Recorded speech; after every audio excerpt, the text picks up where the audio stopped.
Hi, we continue in Luke 11 today with a change in scene as Jesus is invited by a Pharisee to dine with him, and so he does. It's the first time since the chapter's begun that we're seeing Jesus in a specific place, and the first time he's gone inside anybody's house to locate him in a specific spot.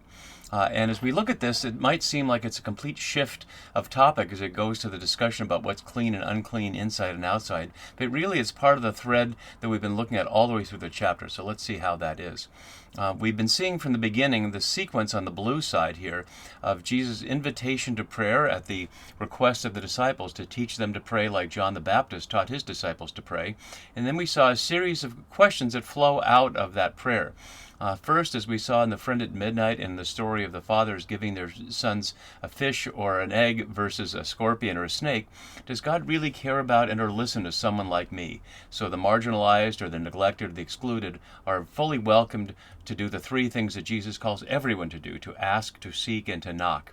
But then there's the question, even if one is committed to trusting that one can go to God, how do we know God's voice from other voices? And so we see the Beelzebul controversy and the question of Satan versus the God that Jesus is praying to. And of course, the God that Jesus is about is the Creator God who brings all things into being and holds all things together. And the opposite side is the one that tears things apart and pits people against each other. So it ought to be pretty clear which is which and which one to rely on for true security, as we see in the story of the person guarding their castle from the stronger man.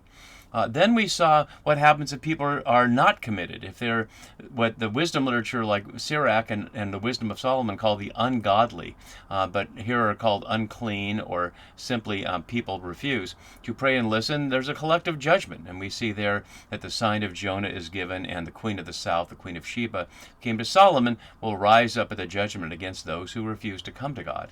Then it switched back to the blue side, as we saw last video, about the single eye versus the evil eye, which is to say that once one is committed to praying to God and believes that God is listening and can distinguish God's voice from other voices, then one is in all the way and make sure there's all light inside and no darkness. But what we see now is the illustration of those for whom some of their light is darkness.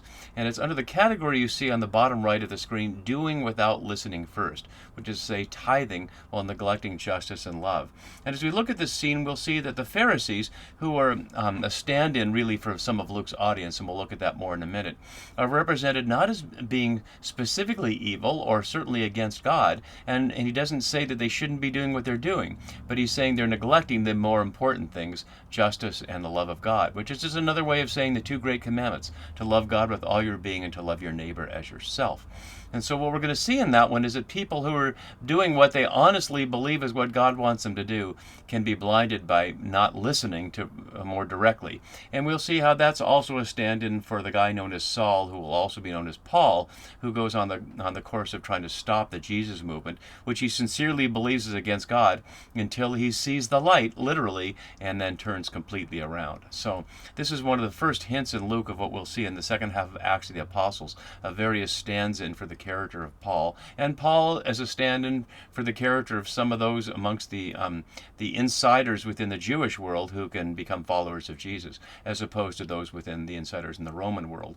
And the characterization of Pharisees here allows Luke's audience to identify either way, as they're not really Jewish, they're really just people who are concerned with superficial things rather than deep things, or as people within the Jewish audience who recognize something of the Pharisees. But this is not the real Pharisees, and we need to look at a couple of things to see that. So let's look at the Pharisees in Luke, and here we're seeing them here for the first time since chapter 7, which is the parallel meal scene, and we'll look at the meal scenes in just a moment. But if we look over this, we can get a rough characterization of what in Luke the Pharisees are concerned with. They're concerned with violating the Sabbath. They're concerned with breaking down the boundaries between insiders and outsiders, tax collectors and sinners, and the boundary between the Sabbath and otherwise. And then Luke characterizes them in a way that certainly the historical Pharisees were not likely to be, which is people who want the honorable seats at banquets, and we see in our immediate passage also wanting the first seats in synagogues. So those who want status, and there's no particular reason to see the historical Pharisees as people who are interested in their own status. Further, Luke, in the parallel on the journey chiasm, which we'll look at in a minute, characterizes them as silver lovers, as lovers of money. And again, there's no historical basis for that, but certainly many in Luke's audience have taken their place amongst the Roman elite, with certainly people for whom money, or what is called historically mammon, as something to build your life around, would be a temptation. And so that's the Pharisees as they're characterized here, not like the historical Pharisees, who were theologically like liberals, who were trying to help people who saw that the requirements of the Jerusalem temple to go there 3 times a year and leave behind your children or your animals or your business was too onerous, and so try to provide some liberal accommodations for folks away from Jerusalem to feel right with God. But that's not the issue here in Luke. Luke's issue is something very different. So we look at meal scenes here, and we saw again that the last meal scene with the Pharisee was the parallel in chapter 7, where the woman of the city anointed Jesus' feet. And it's part of the 8 meal scenes in Luke's gospel, the 8th one being Emmaus in the resurrection story. So a perfect number of 7. But these first 5 here form this little chiasm, with the Pharisees' parts being the B parts of the chiasm here. And notice that they're interestingly parallel. In addition to being in a Pharisee's house, they're a question of Jesus' relationship with other people, and hence the Pharisees' relationship with other people. Even though it's ostensibly about washing, it's as much about other people as it is about the dishes, which they symbolize in a way. And something to be paying attention to, too, also in the meal scene, is in other meal scenes, eating at a table is a sign of solidarity. It's who you're with, and that's one reason the Pharisees and scribes early on were objecting to eating and drinking with tax collectors and sinners. Is that who you want to be associated with, as people who are plainly violating what you understand are God's rules, and certainly tax collectors who are oppressing your own people? But of course, that's the tension in the gospel between inviting everybody to come and practice metanoia, that new mind that John the Baptist is calling people to in chapter 3, and having a community who are light, in other words, people who are actually doing what Jesus calls them to do, so people can see that. So there's always a tension between having a quote-unquote perfect community that illustrates and models what it's like, and a community that's perfect on another ground, that everybody's included, forgiven, and welcomed. And the Pharisees represent a tension in that, as would many in Luke's audience of Roman people, who would certainly separate Roman citizens from barbarians and make other class and hierarchical distinctions like that. So going back to our thread here, no, we already did that. Let's go back to the journey to Jerusalem. We see our passage here is parallel to the one here, which is the story that Jesus tells about the rich man and Lazarus, and also a question of wealth there. So we'll see that play out again. So in our key words section here, we see that plainly the key words in this larger section are Pharisees, lawyers, and woe, although the generation that we saw back up here asking for a sign will come out again against them. But plainly it's a series of woes against first Pharisees and then lawyers. And this is partially parallel to Matthew, but only partially. So you can see on the left side here, of the left column on the right side of the screen, I've excerpted pieces of Matthew 23, which is very long, and the parts in between verse 7 and 23 are really about things that are not parallel in Luke, so I won't go over those now. But you can see color-coded in wildly different orders the things that are parallel between Matthew 23 and our passage here in Luke 11:37 to 54. Although Matthew's is entirely addressed to the scribes and the Pharisees, and the entire chapter is a whole series of woes against the scribes and Pharisees, whereas Luke's begins against the Pharisees, and then with a certain amount of humor, when one of the lawyers answered and said, "Teacher, when you say these things, you insult us too," and Jesus says, "Well, also do you lawyers," and goes off on them for the second half. So if the lawyers are equivalent to the scribes, he treats the Pharisees here and the lawyers/scribes here, whereas Matthew treats them all together. Again, there are parallels, but there are differences. One of the key differences here is that what Matthew's Jesus has an alternative, as the weighty matters of the law are justice, mercy, and faith, whereas what we have in Luke is justice and the love of God. And so we'll see those two together. So with that up, let's enter into our passage. So while he was still speaking, highlighting that Jesus is again interrupted, like the woman from the crowd who interrupted to praise his mother's womb and breasts. And there's a lot of interrupting, as we saw with the lawyer who interrupted, that led to the Good Samaritan story back in chapter 10.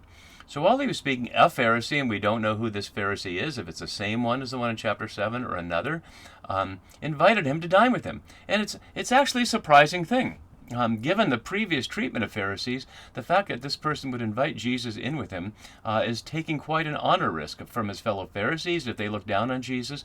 It doesn't say he's inviting him to test him or with any ulterior motive. It seems to be an ordinary dinner invitation, except it's not dinner, it's breakfast or lunch. The term maristase is the morning meal or the lunch meal as opposed to deepnon, which is the main meal of the day, the dinner meal.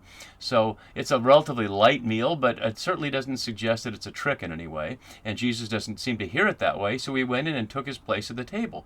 And as the scene unfolds, it seems like it's a one-on-one between Jesus and the Pharisee. What happened to the disciples? Are the crowd just left out in the street? Is the Pharisee alone in this house? That seems very unlikely.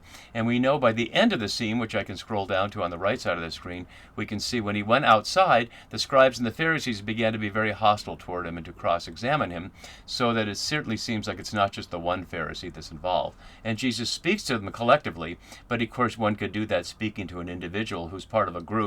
You know how everybody in your group is a certain way, that he's a representative of it. But it's interesting that it's presented narratively like it's a one-on-one discussion. And the only thing that triggers Jesus is simply an observation that is silent. The Pharisee was amazed to see that he, Jesus, of course, did not first wash before dinner. And a couple elements of that. As my note below shows, this is the only occasion where a Pharisee is amazed in Luke, although we've seen amazement a number of times throughout. And to see here, which is to suggest they're using the evil eye to judge Jesus from the outside that we saw last time. He's using that eye and looking on him with some sense of judgment. It doesn't condemn him directly, but the amazement is suggesting an element of that. And the fact that he did not wash first at dinner raises the question of, did the Pharisee provide him any water? Which Jesus plainly said to Simon the Pharisee in chapter 7 that he did not provide any water. The word for wash here is the verb for baptize, baptizo, in the aorist form here. And it's only here as wash. We saw back in 3:7 and 12, all those about John the Baptist. It's about baptism. So we certainly hear an element of that. Oh, plainly people are not baptized before dinner. Marshall notes it's a Pharisaic practice not rooted in the Old Testament. And that may be, but since Marshall wrote his book, we found we actually know less about the Pharisees than we thought. As Green notes, it suggests that not washing is an insult to his host, and yet the Pharisee is relatively quiet, much like the Pharisee was quiet and just thought to himself when the woman of the city was anointing Jesus with her tears and wiping them with her hair. But Jesus plainly hears it. And here again, it's not dinner, it's the main meal here. So, it's the early meal, so dinner is just wrong. So having understood, we don't notice that the narrator doesn't say that Jesus understood his thinking. It's just he can see the amazement on his face there, as you can know. And this is my note on the parallels here, and we've already seen that right on the right side of the screen. Referred to as Lord, as we've seen a number of times earlier and more times as we come from the narrator, said to him, and as my note again is suggesting what I was just saying, that he can see the darkness in the eyes that fill him. And although he's saying it to him, it's addressed to the group as we see. So here's the charge. Now you Pharisees clean the outside of the cup. And that reminds us of the inside-outside contrast that we looked at earlier around the knocking and the need for bread. But we see how much of the inside-outside is in this section right here. We saw it earlier, and I didn't bring this up for every element of the scene, but now that we're in 1137, we can see how much of the contrast is between inside and outside here. So that's important here. But notice what's contrasted is not the inside and outside of the cup. You Pharisees clean the outside of the cup and of the dish, but inside you are full of greed and wickedness. So it's an asymmetrical pair to contrast the clean outside of the physical cup and the dish, but the inside of their bodies. Let's look slightly more closely here. Exothen for outside here and in the next verse, and it's only a couple of other times in the gospel, so it's really highlighting that element of it here. And a cup is poterion, the first time we're seeing it here, but it'll become important in chapter 22 as the cup of the Last Supper. The word for dish here, pinax, otherwise only in the New Testament is the platter for John the Baptist. Matthew had a different word, plate here, so it's interestingly that it's implicitly connected with the desire to have John the Baptist's head on a plate. So that's the outside, but inside here, esothen here, only in this scene in Luke, you are full of, and here's the surprise, greed and wickedness, which is to say that's part of the darkness that we saw. Make sure that your light is not darkness so that your body is full of light, and instead plainly greed and wickedness are not the light. This is not the usual word for greed, harpagus here. Pleonexia is the more common word for greed that we see in the very next chapter. Again, there's nothing historically to suggest that the Pharisees were greedy at all. They might have been jealous of their power and their authority and wanted people to listen to them, but who doesn't? Who, with an opinion about how society or a religion should run, doesn't want to be heard and listened to, especially over against their opponents? So there's nothing special about the Pharisees there. This is a caricature. And it's certainly not about Jews, unless people hear it that way, which is sometimes through the Reformation how it's been treated by German scholars. So we certainly don't need to do that. You're full of greed, and then just generically panerios, evil, which is highlighting again the connection between what we saw just in the previous scene. So in many ways, this scene at the Pharisees' house is an illustration of what Jesus was warning against in the previous scene. Not to be completely dark and not to be completely light, but to mistakenly believe that you're in the light when you're actually some of your light is darkness. And so he really insults them in this context and calls them fools, aphron, which is certainly an honor insult. They're a strong dishonor. And would give the Pharisee every reason to object and to protest and to kick him out. But he doesn't. He's quiet, just like the Pharisee in chapter 7 was. So he calls them fools collectively. Did not the one who made the outside make the inside?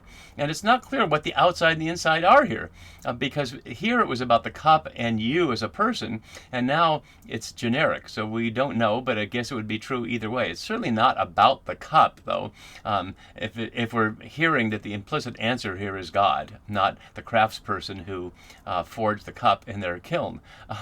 So with that rhetorical question, we get to Jesus' solution. Give for alms the things that are within, and see, everything will be clean for you. We need to look at that a little more closely. And this verse is unique to Luke and brings up the repentance theme, but the giving for alms is something we need to look at closely.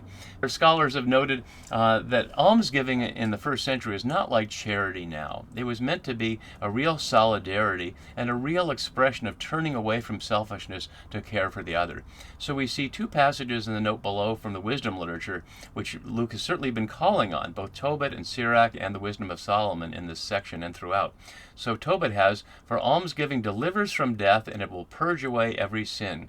Those who perform deeds of charity and of righteousness will have fullness of life. And from Sirach, water extinguishes a blazing fire, so almsgiving atones for sin.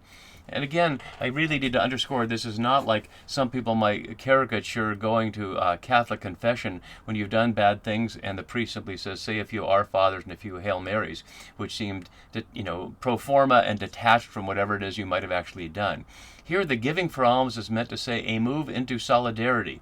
And we can see that clearly in how Paul uses it, where Paul, near the very end, having been brought to Jerusalem, explains his visit there to say, now after some years I came to bring alms to my nation and to offer sacrifices. And in his letters, that's exactly what he calls the various ecclesiae, the churches that he's formed or in relationship, scattered around the Mediterranean, to give alms so they can be in solidarity with the people in Jerusalem who have suffered from a famine. Which is to say, it's not like just writing a check to somebody you don't know around the world or feeling good about getting a tax donation, but of making a concrete gesture that shows that you're practicing exactly what Jesus says they're not practicing, justice, which is to say right relationship with your neighbors and those around them. So this is not a matter of just dropping a few coins in the collection plate, but of making a public stand that shows you're in solidarity with those who are in true need.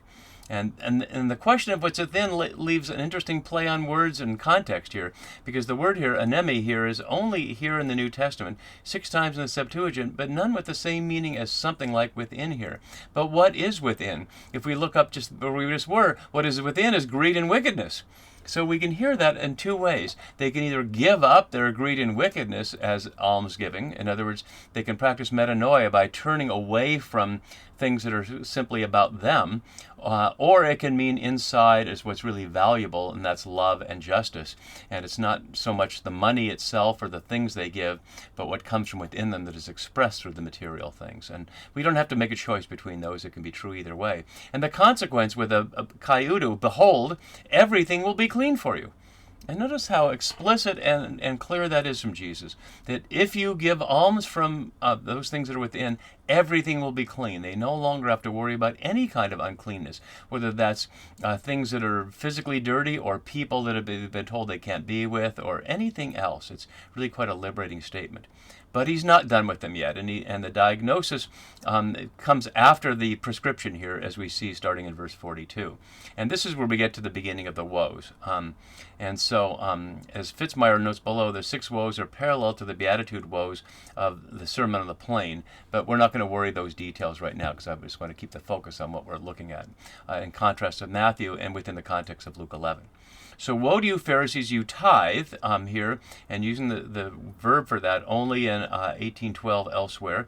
And as my note has below from Deuteronomy, the tithe was intended for the benefit of Levites, widows, orphans, and aliens, which is to say widows, orphans, and aliens, or refugees, those who have no one within the community to support them, and Levites who have been set aside specifically to be supported by the others rather than having agricultural land from which to gain their own wealth.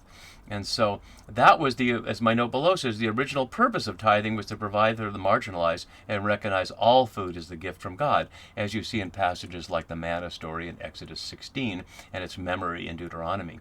So they tithe herbs here, mint, and which is literally mint, and rue, peganon, only here in the Bible, and generically every edible plant of all kinds. And Jesus doesn't say you shouldn't. He says you should. It is these you ought to have practiced without neglecting the others, which is to say justice, krisen, which is related to the judgment word we saw in 11:31, or condemn, katakrisen, there, and not again. So again, this is flowing right out of those who are condemned for not being in relationship with God. Here now they're neglecting the flip side of that. Not the judgment, but the right relationship that the people who claim to be in relationship with God ought to be practicing. And of course the love of God here, ten agape here. And it's only here in Matthew in the parallel of love of God, but it's certainly evoking those 2 great commandments, to love God and to love your neighbor. These you ought to have practiced without neglecting the others. And then he continues on, and this now seems to be separate from the question of inside and outside, but it's not, if we look a little more closely before we finish for today. Woe to you, Pharisees, you love to have the seat of honor. And this is a very curious use of love here, of agape. As I noted earlier, it can, in its best form, it means the kind of self-sacrificial love that gives one's life for others, like you hear in texts like John's Gospel. No greater love than to lay down your life for a friend. But it can also mean something one has a preference for. So they have a preference for the seat of honor, the protokathedrion, the first seat in synagogues. Again, there's no reason to believe that the Pharisees represent that historically, but this will be parallel to the people that Luke's Jesus will condemn in a few more chapters for wanting the first seats at banquets.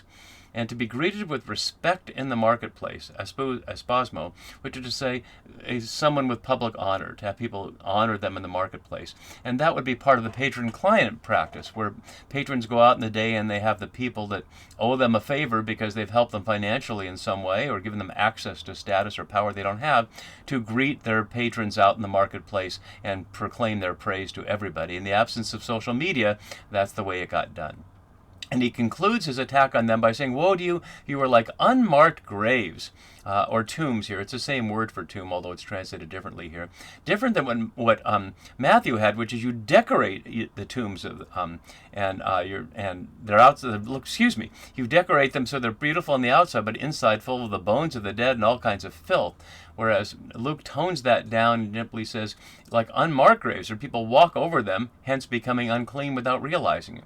Which is highlighting that people are not aware of how much the Pharisees are leading people astray, or whoever the Pharisees represent. Those who think you can just go along with the social order of looking publicly right by competing for status or by doing the externals, but not doing the things that really matter to God and, of course, to Jesus, and that matter to the world, that people care for one another, that grows out of the experience of being in relationship with the God of love. So we'll see how Jesus continues when the lawyer interrupts to insult the lawyers as well next time. See you for that. Bye-bye.